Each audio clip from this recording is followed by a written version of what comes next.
En marge de la 15e session de l'Assemblée plénière du Forum des parlements des pays membres de la Conférence internationale sur la région des Grands Lacs qui se tient à Luanda, les pays membres de la CIRGL statuant sur la situation sécuritaire et humanitaire à l'est de la République démocratique du Congo ont dans leur résolution condamné fermement les drames humanitaires que vit la population congolaise causés par les conflits armés qui ont entraîné des pertes en vies humaines et causé d'immenses souffrances ainsi que des déplacements internes massifs des Congolais et l'augmentation sensible des réfugiés.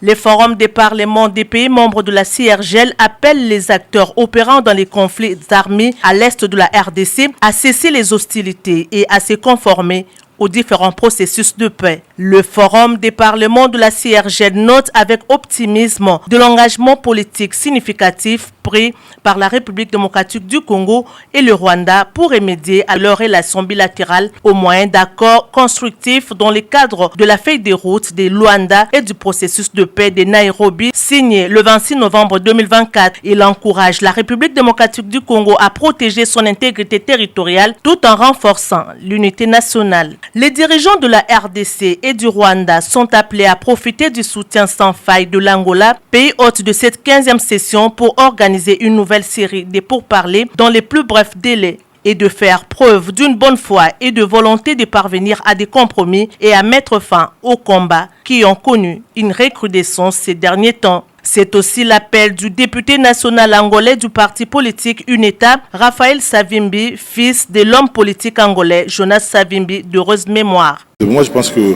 le message important, c'est qu'il faut toujours aller vers la paix.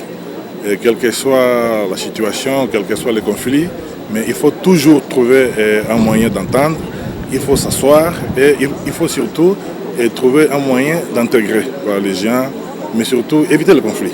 Voilà. Nous, par exemple, en Angola, on a eu un conflit long de près de 27 années de guerre. Et vous savez, aujourd'hui, nous sommes ici. Et malgré nos différences politiques, c'est vrai, mais nous sommes ensemble, nous discutons nos différences. Et le plus important, c'est de mettre en eau les intérêts nationaux du pays. Donc moi, je pense que c'est le même message que moi je lance à nos frères de la RDC. Et il faut s'asseoir, voilà, c'est le plus important, et trouver un moyen de défendre toujours l'intégrité territoriale du pays, et de préserver les institutions et aller vers la paix. Voilà, c'est le plus important.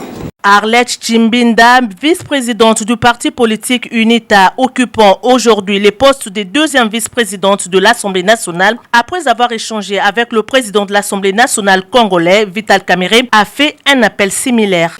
La guerre n'est pas bonne. Les conséquences sont dramatiques. On a des problèmes qui se multiplient et que c'est pas bien. Parce que chacun a ses idées, ça c'est vrai. Mais il faut voir que ce qui nous divise n'est pas très important. Normalement, ce qui nous unit, c'est beaucoup plus important. Et dans la tradition africaine, on parle, on discute et on trouve une entente. Donc je souhaite de tout mon cœur que le peuple congolais se retrouve et que tout ce qui divise le peuple puisse être résolu. Et même avec les voisins aussi, on peut toujours parler et on peut toujours trouver un chemin. Et c'est l'entente que peut nous permettre le développement.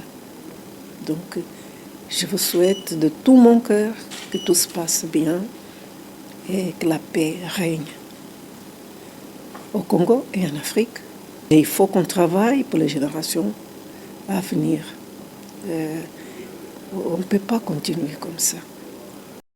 La 15e session ordinaire de l'Assemblée plénière du Forum des parlements des pays membres de la CIRGL a aussi appelé les pays membres à bannir les discriminations du genre dans la résolution des conflits et d'autres pour un leadership inclusif offrant aux femmes les mêmes opportunités que les hommes, un engagement pris à l'unanimité par tous les pays membres. Il faut rappeler que la conférence des présidents tenue le mercredi 23 avril 2025 a élu les Tanzaniens Deo Mwapinga au poste de secrétaire général de la CIRGL en remplacement de Tembo Mwelwa Ronald, arrivé en fin mandat.